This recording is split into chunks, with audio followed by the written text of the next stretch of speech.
नमस्कार। मैं डॉक्टर शैलेंद्र कुमार सिंह, रांची महाविद्यालय भतरोज खान, अल्मोड़ा, उत्तराखंड। आज का हमारा मुख्य विषय है अंतर्राष्ट्रीय अर्थशास्त्र के अंतर्गत प्रस्ताव वक्र या देय वक्र की लोच तथा व्यापार की शर्तों का निर्धारण। हम जानते हैं कि ऑफर कर्व विनिमय दर को बताता है। एक देश कितनी वस्तुओं को निर्यात करना चाहता है, उसके बदले में कितने वस्तुओं का आयात करना चाहता है। इसमें सीमांत ह्रासमान नियम कार्य करता है, अर्थात जैसे जैसे देश के पास वस्तुएं कम होती जाती हैं, उसके परिणाम स्वरूप वो कम वस्तुएं देकर अधिक वस्तुएं प्राप्त करने की सोचता है। ऑफर कर्व अधिकतर वक्र आधार का पाया जाता है, अर्थात इसमें बेलोचशीलता अधिक पाई जाती है। अर्थात यदि ऑफर कर्व में घुमाव अधिक है तो मतलब बेलोचशीलता अधिक है। यदि इसमें घुमाव की मात्रा कम होती जाती है तो इसकी बेलोचशीलता कम होती जाती है, अर्थात लोचशीलता लगातार बढ़ती चली जाती है। यदि ऑफर कर्व एक सीधी रेखा के रूप में हो, अर्थात एक सीधी रेखा के रूप में मूल बिंदु से दाहिनी ओर जाए और जिसकी ढाल धनात्मक हो, अर्थात इस प्रकार का ऑफर वक्र की लोच सबसे कम यानी वेरी इलास्टिक होता है। इस प्रकार के देश पर अनंत वस्तुएं होती हैं। वो अंतर्राष्ट्रीय मार्केट में जो जिस रेट पे प्रारंभ में व्यापार करता है और अंत में भी वही रेट पे व्यापार करना पसंद करता है। इस प्रकार का ऑफर कर्व अंतर्राष्ट्रीय मूल्य रेखा आईपीएल को प्रभावित नहीं होने देता, अर्थात इसमें जेएस मिल का पारस्परिक मांग सिद्धांत कार्य कम करता है। अर्थात दोनों देशों का यदि ऑफर कर्व परफेक्ट इलास्टिक है तो अंतर्राष्ट्रीय मूल्य में जेएस मिल के सिद्धांत का प्रभाव नहीं पड़ता। दूसरी तरफ मान लीजिए एक देश का ऑफर कर्व परफेक्ट इलास्टिक है, मान लीजिए जर्मनी के लिनन का, वहीं इंग्लैंड के क्लॉथ का ऑफर कर्व बेलोचदार है। यदि इंग्लैंड के देश में जर्मनी की लिनन की मांग बढ़ती है तो अंतर्राष्ट्रीय मूल्य रेखा पे कोई प्रभाव नहीं पड़ेगा, बस व्यापार की मात्रा पहले से बढ़ जाएगी। The ratio between export and import that remain constant, अर्थात व्यापार की शर्तों में कोई परिवर्तन नहीं होगा और व्यापार से हुआ लाभ भी अपरिवर्तित रहेगा। यदि इंग्लैंड के देश में जर्मनी की लिनन की मांग कम हो जाती है तो उसके परिणाम स्वरूप व्यापार की मात्रा घटेगी, लेकिन अंतर्राष्ट्रीय मूल्य में कोई प्रभाव नहीं पड़ेगा। एक्सपोर्ट और इंपोर्ट का रेशियो फिर भी स्थिर रहेगा।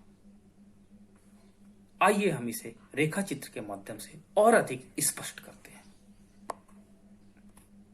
रेखा चित्र में देख सकते हैं कि दो देशों का प्रस्ताव वक्र दिया गया है। यहां पर जर्मनी का लिनन का प्रस्ताव वक्र एक सीधी रेखा के रूप में है, जो OG के नाम से एक सीधी रेखा है। इसके साथ ही साथ इंग्लैंड का प्रस्ताव वक्र एक कर्व शेप में है और दोनों प्रस्ताव वक्र A बिंदु पर काटते हैं, अतः OC1A इंटरनेशनल ट्रेड ट्रायंगल होगा। इंटरनेशनल मीन्स जिस दर पर हम एक्सपोर्ट और इंपोर्ट करेंगे, अतः ये ट्रेड ट्रायंगल है। OC1 मात्रा का इंग्लैंड क्लॉथ का एक्सपोर्ट करता है, बदले में C1A लिनन को इंपोर्ट करता है।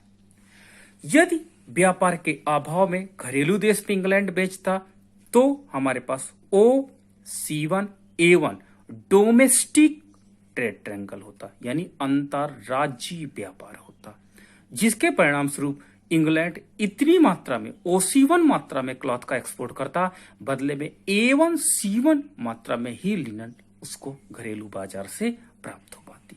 अतः A1 उसे एक्स्ट्रा बेनिफिट किससे मिल रहा है? इंटरनेशनल ट्रेड से मिल रहा है, इसलिए वो इंटरनेशनल ट्रेड को अपनाएगा। मान लीजिए जर्मनी के देश में, इंग्लैंड के देश में जर्मनी के लिनन की मांग बढ़ जाती है, जिसके कारण नया प्रस्ताव वक्र शिफ्ट होकर के हमारे पास E1 हो जाता है। मतलब जर्मनी के लिनन की मांग हमारे देश में, मतलब इंग्लैंड के देश में बढ़ जाती है और नया संतुलन बिंदु हमारे पास A2 प्राप्त हो जाता है। यहां से हमने एक रेखा खींची और हमारे पास C2 प्राप्त हुआ। अब हमारे पास एक नया व्यापार त्रिभुज OC2A2 प्राप्त होता है। देखिए, लेकिन अंतरराष्ट्रीय व्यापार जो मूल्य रेखा है उसमें कोई परिवर्तन नहीं आता है। क्यों? क्योंकि जर्मनी के लिनन या जर्मनी का जो प्रस्तावक है वो परफेक्ट इलास्टिक है, इसलिए अंतरराष्ट्रीय मूल्य रेखा को प्रभावित नहीं होने देता। अतः Germany OC2, England OC2 cloth का एक्सपोर्ट करेगा जर्मनी के लिए, बदले में A2C2 लिनन का आयात करेगा और हमारा व्यापार से बेनिफिट A2 और हमारे पास A3 हो जाता है। इस प्रकार देखते हैं कि यदि एक देश का प्रस्ताव वक्र परफेक्ट इलास्टिक है, दूसरे देश का इनइलास्टिक है, तो पारस्परिक मांग बढ़ने पर व्यापार की मात्रा बढ़ जाएगी, लेकिन अंतरराष्ट्रीय मूल्य में कोई परिवर्तन नहीं होगा। साथ ही साथ बेनिफिट रेशियो भी कांस्टेंट रहता है। इसी प्रकार यदि इंग्लैंड के देश में जर्मनी की लिनन की मांग घट जाती है, अर्थात पारस्परिक मांग कम हो जाती है, तो नया ऑफर कर्व E2 हो जाता है। इस प्रकार नया संतुलन बिंदु A3 हो जाता है। हम इसको आधार अच्छे से मिलाते हैं तो ये हमारे पास C3 मिलता है। अब हमारे पास नया व्यापार त्रिभुज OC3A3 हो जाता है। Export and import of linen from Germany, export of cloth from England, the ratio between export and import remain constant, that is the previous ratio. Hence we can say that the international price line remain constant, there is no change, there is no effect of the declining effective demand, reciprocal demand by the England. इस प्रकार हम कह सकते हैं कि जब किसी country की मांग कम होती है तो प्रस्ताव वक्र यदि परफेक्ट इलास्टिक है तो उस पर कोई प्रभाव नहीं पड़ेगा, केवल व्यापार की मात्रा कम हो जाएगी। हमने यहां पे यह डिस्कस किया कि यदि अर्थव्यवस्था में बेलोचदार मांग प्रस्ताव वक्र वाले देश में पारस्परिक मांग बढ़ती या घटती है तो व्यापार की शर्तों में कोई परिवर्तन नहीं होगा। लेकिन यदि लोचदार मांग वाले देश में यह परिवर्तन हो तो अंतरराष्ट्रीय मूल्य रेखा निश्चित रूप से प्रभावित होगी। आइए हम इस पर डिस्कस करते हैं। रेखा चित्र में हम देख सकते हैं कि इंग्लैंड का प्रस्ताव वक्र परफेक्ट इलास्टिक है तथा जर्मनी का इनइलास्टिक है। दोनों ए बिंदु पर संतुलन में है, अतः अंतरराष्ट्रीय मूल्य रेखा OE ही होगी।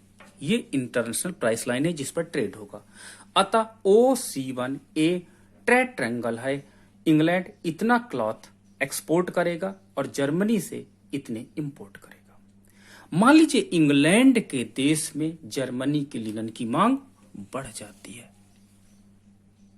तो हम देखते हैं क्या कि अंतरराष्ट्रीय मूल्य रेखा इंग्लैंड के अनफेवर हो जाती है। नया संतुलन बिंदु हमारा A1 हो जाता है और इंग्लैंड को अब अधिक क्लॉथ OC2 देना पड़ता है, बदले में लिनन A1C1 ही प्राप्त होता है। और अंतरराष्ट्रीय मूल्य रेखा हमने देखा इंग्लैंड के अक्ष की तरफ झुक जाती है, अर्थात व्यापार की शर्तें इंग्लैंड के लिए खराब तथा जर्मनी के लिए अच्छी हो जाती हैं। अर्थात परफेक्ट इलास्टिक अगर ऑफर कर्व है तो व्यापार की शर्तें परिवर्तित होंगी। वहीं यदि इंग्लैंड के देश में जर्मनी के लिनन की मांग कम होती है, पारस्परिक मांग कम होती है, तो नया संतुलन बिंदु हमारे पास A2 प्राप्त होता है। और ये हम देखते हैं कि व्यापार त्रिभुज जो होता है वो OC3 A2 हो जाता है। और व्यापार की शर्तें इंग्लैंड के फेवर में होती हैं, क्योंकि ऑफर करो जो क्योंकि इंटरनेशनल प्राइस लाइन उसके डोमेस्टिक प्राइस लाइन यानी घरेलू देश की सीमा से दूर हटने लगती है। अतः हम शॉर्ट फॉर्म में ये कह सकते हैं कि यदि देश का प्रस्ताव वक्र परफेक्ट इलास्टिक है तो पारस्परिक मांग का प्रभाव व्यापार की शर्तों पर पड़ेगा। यदि ऑफर कर परफेक्ट इलास्टिक है और आपके यहां बेलोजदार देश के ऑफर करो के सापेक्ष मांग बढ़ती है तो व्यापार की शर्तें आपकी खराब हो जाएंगी, और अगर पारस्परिक मांग घटती है तो व्यापार की शर्तें आपके अनुकूल हो जाएंगी। धन्यवाद।